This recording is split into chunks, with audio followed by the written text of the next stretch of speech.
Hi, I'm Matt from Hoboken Horology, and today I'd like to talk about the Tudor Black Bay. I'd like to go into ETA movement versus the in-house movement.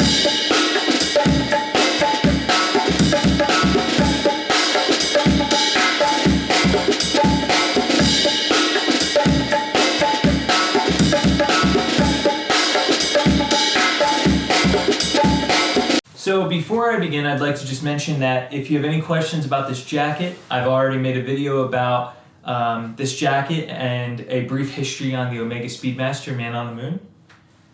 So please check that out if you have any questions about this jacket that I'm wearing. But let's go right into it. So here we have the Tudor Heritage Black Bay Red.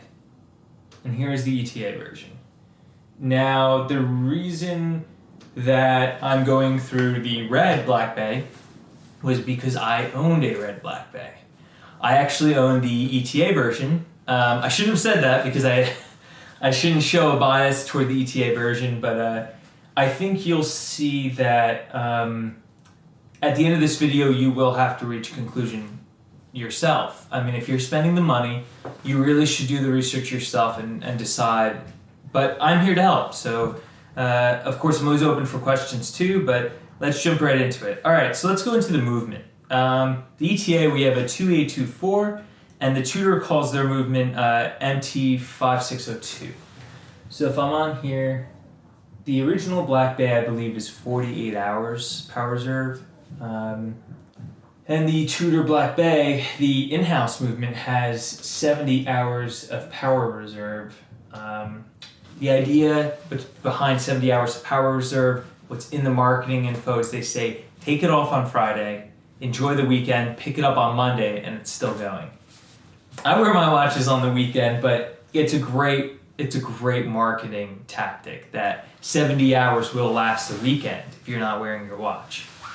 So movement-wise, I would give a strong mark to the Tudor. Yes, they call this a workhouse movement, but it beats at the same frequency. It beats at 4 hertz. They pretty much are the same. I believe the joule count on the Tudor is higher, but you can get the ETA version serviced. I actually brought my ETA version to a watchmaker for an adjustment I wanted made, and he said, I won't do it because I'm going to scratch up the back trying to get the case back off. So, at the end of the day, if you're going to get your watch serviced, unless you're really trying to save money, you're going to send it into Tudor anyway, right? I mean, you're not going to buy the ETA watch and then send it to a watchmaker. You're going to send it back to Tudor. Are you going to trust a watchmaker with your Black Bay? So let's move on. Dial design. Curved or straight? It definitely is easier to tell in person, to be honest with you. The photos don't do it justice. I'm kind of a sucker for the new one, but I will say the text is a little much. Having 3 lines of text is a little too much on the bottom there. Yes, this one has 3 lines also, but the curve is different. It blends better with the watch. You don't notice it as much, and it helps with the face. I would say the original dial is better. They changed it. They changed it for a good reason because it's a different movement, and that was their way of setting it apart. Same hands, same markers, but it's a different movement. They wanted to put a different dial on it. Let's go into the NATO. The new one comes with black or red. If you had the option, take the black one. I had the black one. It is a very nice way of dressing down the watch. Tudor NATOs are rough. They are rougher. I own an Omega NATO. It's very, very soft. The Tudor NATO is rough, but it's a little bit tougher, I feel like. And it's definitely, I don't have a problem I'm wearing this bracelet. Isn't the most comfortable thing in the world, and I don't care. It doesn't bother me. But for other people, Tudor NATOs might bother you a little bit. Personally, I would always go with black. The ETA version only has a black NATO. It does not have a red one. Okay, now here's the big one. Is the bracelet. The original bracelet is fantastic. It's very, very close to a Rolex bracelet. The clasp, though it might be the same on the new one, has these ceramic ball balls that help it click into place when you take it on and off.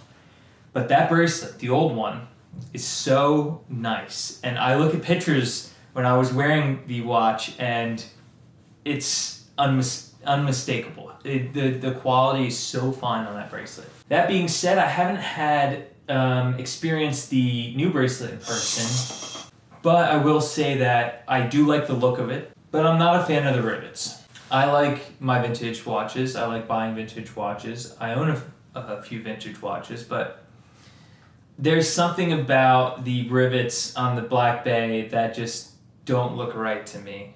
I mean, I say this, and 6 months from now I might own one, but it's just something that doesn't look right to me. So I don't think that the bracelet is better. I think it's a huge downgrade compared to the original. I think the original bracelet, so fantastic with the 3 links. It felt so nice too. I mean, it was so comfortable. It was probably one of the best bracelets I've actually ever owned, and I've gone through quite a few bracelets, and it's very, very, very nice. It is just fantastic.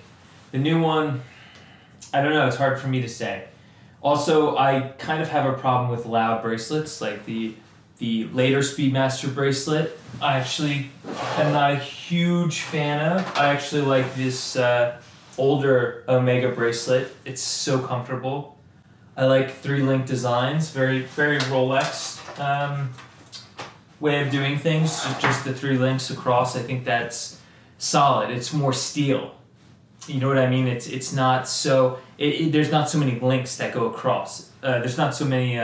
It's just one. It feels more solid. It feels more solid on the wrist. I can't put it into words. It's one of those things I can't put into words why I like that original bracelet so much. Why I thought it was so perfect. So, all right, let's cut all of this unnecessary stuff out. Let's go into it. Let's really go into it. You're gonna buy a Tudor Black Bay Red, right?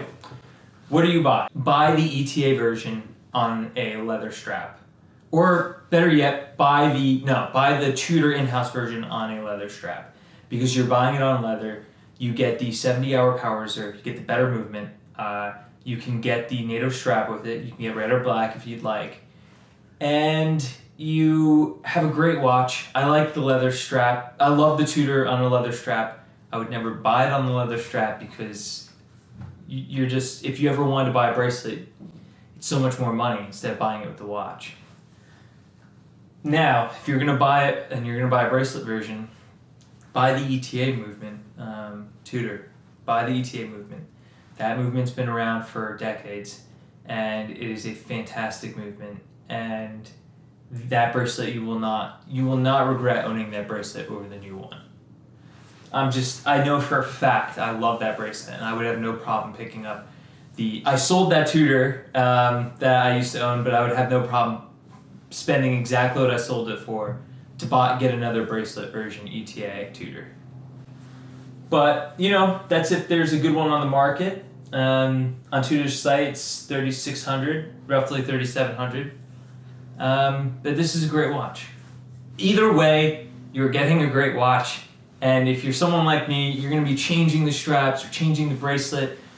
You're going to be putting something different on it every time you pretty much wear the watch. I mean, I know I did that constantly with my Black Bay. The lugs were scratched beyond belief. So hopefully you enjoyed that video. Keep your eyes open. I'm going to do a Breitling in-house versus ETA movement comparison video also. Thank you for watching.